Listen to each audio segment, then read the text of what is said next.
Arun, K T. ജലീലിന്റെ ഒരു നയവും നിലപാടും കൂടി ഇവിടെ വിലയിരുത്തേണ്ടതുണ്ട്.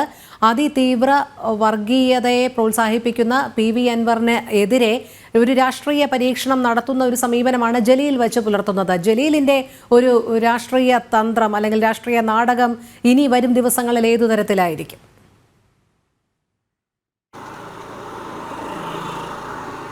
തീർച്ചയായും ഏറ്റവും പ്രസക്തമാണ്. ഞാൻ നേരത്തെ സൂചിപ്പിച്ച പോലെ തന്നെ മലബാറിൽ വലിയൊരു രാഷ്ട്രീയ നാടകങ്ങൾ അല്ലെങ്കിൽ രസകരമായ ഒരു രാഷ്ട്രീയ നാടകങ്ങൾ നടന്നുകൊണ്ടിരിക്കുകയാണ്. അതിൽ തന്നെയാണ് ഏറ്റവും പ്രധാനപ്പെട്ടത് ഈ കെ.ടി. ജലീലിൻ്റെ ഈ ഒരു വലിയൊരു നയവ്യത്യാസം അല്ലെങ്കിൽ ഈ ആരോപണങ്ങൾ മയപ്പെടുത്തിയുള്ള ഒരു പ്രഖ്യാപനങ്ങൾ. നമുക്കറിയാം, ഈ അൻവർ ആദ്യം ഇത്തരത്തിലുള്ള ആരോപണ ശരങ്ങൾ ഉന്നയിച്ച് മുന്നോട്ട് പോകുമ്പോൾ അൻവറിനൊപ്പം നിൽക്കാനുള്ള ഒരു കാര്യമായിരുന്നു കെ.ടി. ജലീൽ സ്വീകരിച്ചിരുന്നത്. ആദ്യ സമയങ്ങളിൽ അൻവറിൻ്റെ ഈ ഒരു പ്രസ്താവനയെ കൃത്യമായി പിന്തുണച്ചുകൊണ്ട് മുന്നോട്ട് പോകുന്നു. അങ്ങനെ അൻവറും ജലീലും ചേർന്നുള്ള ഒരു കൃത്യമായ ഒരു മുന്നേറ്റം ഇവിടെ നടത്താൻ കഴിയുമെന്നുള്ളത് തന്നെയായിരുന്നു ഏറ്റവും പ്രധാനമായി ഇവരെല്ലാം തന്നെ പ്രതീക്ഷിച്ചിരുന്നത്. പക്ഷേ ആ ഒരു 2 ദിവസത്തിനുള്ളിൽ തന്നെ ഈ കെ.ടി. ജലീൽ അൻവറിന്റെ ആരോപണത്തെ തള്ളിപ്പറഞ്ഞുകൊണ്ട് മുന്നോട്ട് വന്നിരുന്നു. അതിനുശേഷമാണ് ഇതിനെ പരസ്യമായി തള്ളിപ്പറയുക മാത്രമല്ല പരസ്യമായി വിമർശിക്കുന്നതിനുള്ള ഒരു സാധ്യത കൂടി അദ്ദേഹം കണ്ടുകൊണ്ടിരിക്കുക. നമുക്ക് ജലീലിന്റെ പൊളിറ്റിക്കൽ ബാക്ക്ഗ്രൗണ്ടുകൾ നമുക്ക് കൃത്യമായി അറിയാം. അതിതീവ്ര നിലപാടുകൾ സ്വീകരിക്കുന്ന ഒരാളാണ്.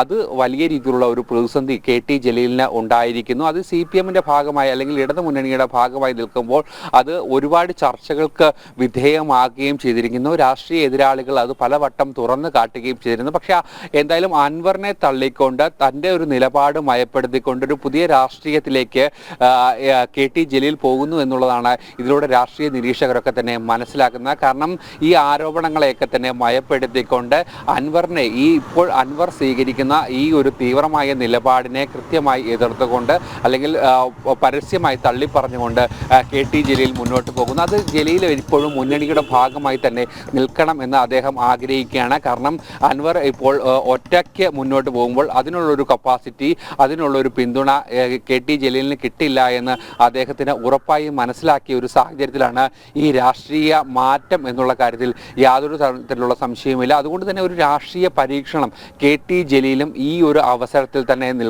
നടത്തുകയാണ്. ഇടതുമുന്നണിക്ക് ഒപ്പം നിന്നുകൊണ്ട് മുന്നോട്ട് പോകാനുള്ള ഒരു കൃത്യമായ ഒരു നിലപാട് അദ്ദേഹം എടുത്തിരിക്കുന്നു. അതുകൊണ്ട് തന്നെയാണ് ആദ്യത്തെ സമയങ്ങളിൽ ഉണ്ടായിരുന്ന ആ നിലപാടിനെ അദ്ദേഹം പരസ്യമായി തള്ളിക്കൊണ്ട് പരസ്യമായി എതിർത്തുകൊണ്ട് ഇപ്പോൾ ഒരു മയപ്പെടുത്തിയ നിലപാടുമായി കെ.ടി. ജലീലും മുന്നോട്ട് പോകുന്ന ഒരു സാഹചര്യം നിലവിൽ ഉണ്ടാക്കിയിരിക്കുന്നത്. എന്തായാലും വരും ദിവസങ്ങളിലും പുതിയ രാഷ്ട്രീയ നീക്കങ്ങൾ, പുതിയ രാഷ്ട്രീയ നാടകങ്ങൾ എന്തായാലും ഉണ്ടാകും. എന്തായാലും നേരത്തെ ഞാൻ സൂചിപ്പിച്ച പോലെ തന്നെ വലിയൊരു രാഷ്ട്രീയ നാടകങ്ങളുടെ ഒരു പരീക്ഷണശാലയായി വടക്കൻ കേരളം മാറുക തന്നെയാണ് ചെയ്യുന്നത്, പ്രത്യേകിച്ച് മലപ്പുറം. അതെ, തീർച്ചയായും അൻവറിന്റെ പ്രസ്താവനകൾക്കൊക്കെ കനത്ത തിരിച്ചടി നൽകിക്കൊണ്ടാണ് DMK-യുടെ തുറന്നു പറച്ചിൽ വന്നിരിക്കുന്നത്. അതോടൊപ്പം ജലീലിന്റെ നിലപാടും ശ്രദ്ധേയമാണ്. അൻവറിനെ ആദ്യം പിന്തുണയ്ക്കുന്നു എന്നുള്ളൊരു ധാരണ പൊതുസമൂഹത്തിനുണ്ടായിരുന്നുവെങ്കിൽ പോലും അൻവറിന്റെ തീവ്ര വർഗീയ നിലപാടുകളിൽ നിന്ന് വ്യത്യസ്തമായുള്ള ഒരു നയമാണ് ഇപ്പോൾ ജലീൽ സ്വീകരിക്കുന്നത്. അരുൺ കൊടുങ്ങൂറാണ് വിവരങ്ങൾ നൽകിയത്.